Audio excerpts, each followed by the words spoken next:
ازيكم يا بنات عاملين ايه؟ يا رب تكونوا بخير. تعرفوا ان احلى حاجة في الكبسة ان هي سهلة وسريعة وما بتاخدش وقت ولا مجهود ولا بتخلينا نقف في المطبخ كتير. تعالوا اقول لكم طريقتي فيها. بسم الله. معايا حلة على النار فيها حوالي معلقتين تلاتة كده من الزيت. اول ما الزيت بتاعي يسخن بنزل ببصلاية كبيرة انا مقطعاها جوانح، يا اما بصلتين متوسطين يا اما تخليها بصلاية كبيرة.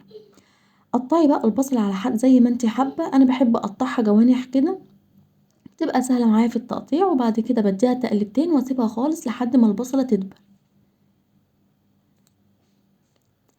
هنا البصلة دبلت اهي بالشكل ده، انا مش عايزاها تتحمر ولا تاخد اللون الاصفر، يا دوبك البصلة تدبل. هنزل بقى بحوالي 3 فصوص توم متقطعين شرايح بالشكل ده وهدي تقلبتين. بعدها هنزل بالتوابل بتاعتي وهو ورق لورا وحبهان وقرنفل اللي انتوا بتسموه المسمار، ومعايا هنا الكزبرة الناشفة والعود من القرفة. انا حطيت كمان حته من جوزة الطيب ما بشرتهاش، انا بكسرها وبحط حته كده. حابه تستغني عنها تمام. اول بقى ما البهارات بتاعتي تطلع ريحتها كده الحلوه هنزل بالخضار. الخضار ده مش اجباري خالص، انا بحب احط الجزر والفلفل الشرايح المتقطع كده وطماطم برضو متقطعه جوليان.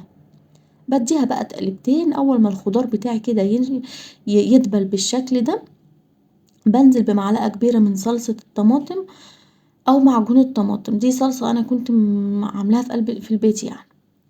بدي تقلبتين حلوين وبعد كده بنزل بقى بالبهارات بتاعتي. ايه هي البهارات بقى يا دعاء؟ انا بستخدم البهارات الجاهزة اللي هي بهارات الكبسة، بتجيبيها من عند العطار، او ممكن بقى هتحطي توابل فردانية انا هسيبها لك هنا مكتوبة في قلب الفيديو. بنزل بمعلقة كبيرة من بهارات الكبسة والملح، بس يبقى انا كده حطيت البهارات الصحيحة اللي في اول الفيديو. وبعد ما الخضار بتاعي دبل حطيت بس معلقة كبيرة من بهارات الكبسة، هتديني اللون الاصفر للرز وهتبقى جميلة اوي. هديها بقى تقلبتين كده. اول ما الريحة كده تهفهف عليا هنزل بالفراخ بتاعتي كويس. طبعا انا غسلاها كويس وكنت نقعاها برضو في محلول النقع بتاعنا، وبعدين هنزل كده بالفراخ واديها تقلبتين وهسيبها حوالي من 3 ل5 دقايق لحد ما تاخد اللون الحلو كده معايا، وبعد كده هنزل بالمية المغلية عليها واسيبها لحد ما الفراخ تستوي. هنا الفراخ استوت معايا هبتدي اشيلها واحمرها، ادخلها الفرن احمرها يا اما تحطيها في الاير فراير.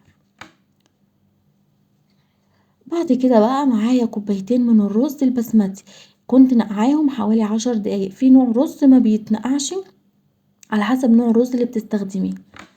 هحطه بقى وكده واحط معيار المية برضو بتاعتي، لو المية ناقصة بزود المعيار بتاعها شوية واسيبه لحد ما يستوي ويطلع معايا بالجمال ده.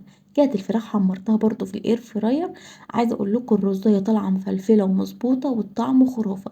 اضافه الخضار للكبسه مش اجباري خالص، بس انا بحب اضيفه عشان اولادي. عملت طبعا جنبها سلطه الدقوس ويا سلام بقى، تتاكلش كده بقى لو هي سخنه وبألف هنا وشفا. طبعا لو في اي زيادة او اضافة ممكن تقولها.